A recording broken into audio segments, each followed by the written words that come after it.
என்னோட மனக்குமுறல் வீடியோனே சொல்லலாம். பிள்ளைங்க வச்சுருக்க 50% அம்மாக்கள் ஃபேஸ் பண்ணியிருப்பீங்க. இப்போ வரைக்கும் நான் ஃபேஸ் பண்ணிக்கிட்டு தான் இருக்கேன். குட்டி வந்து பிறந்ததுலேருந்தே பார்க்குறதுக்கு நல்லா கொழு கொழுன்னு பிள்ளைங்க இருக்கும்ல, அந்த மாதிரிலாம் இருக்க மாட்டான்.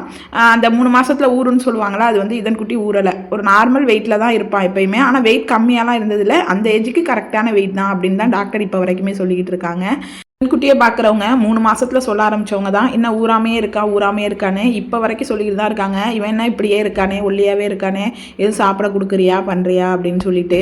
வெளியில சொல்றதை விட நம்ம ஃபேமிலிலேயே சொல்லுவாங்க, நீ பார்த்து பார்த்து கொடுக்கறதுனால தான் பிள்ளைய வந்து இப்படி இருக்கிறான் பொழுது, கண்டது கடைன்னு திங்கிற பிள்ளையெல்லாம் நல்லா தான் இருக்குது அப்படின்னு சொல்லுவாங்க. குட்டி பிறந்த 3 மாசத்துலேருந்து ஸ்டில் இப்போ வரைக்கும் நான் ஹாஸ்பிட்டல் வந்து அதிகமாக போகிறது சளிக்கோ காய்ச்சலுக்கோ உடம்பு சரியில்லைனோ கிடையாது.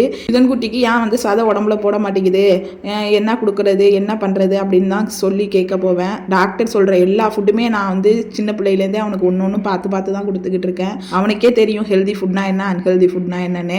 எல்லாரும் சொல்கிறாங்க எல்லாத்தையும் கொடு, கண்டது கடையதையும் கொடு அப்படின்னு. ஆனால் நமக்கு மனசு கேட்க மாட்டேங்குது.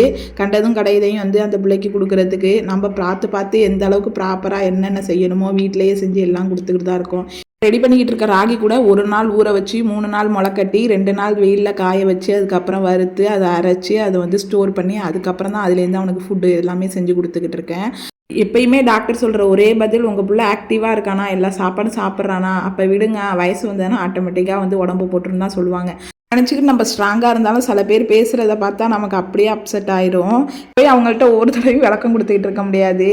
என் பிள்ளை ஆரோக்கியமாக இருக்கிறான், மற்ற பிள்ளைங்க மாதிரி அடிக்கடி ஜுரமோ காய்ச்சலோ வந்து ஹாஸ்பிட்டல் அழைச்சிட்டு போகிறது இல்லைன்னு சொன்னால் அவங்களுக்கு அதெல்லாம் காதில் விழுவாது. அவங்களுக்கு குழந்தை பார்க்குறது வந்து நல்லா புஜ்ஜுலிக்காக இருக்கணும், நல்லா கொழு கொழுன்னு இருக்கணும், அவ்வளோதான். இது என்னமோ தெரிலங்க, கண்டது கடையதையும் வாங்கி சாப்பிட்ற பிள்ளைங்களும் நல்லா தான் இருக்குது பார்க்குறதுக்கு.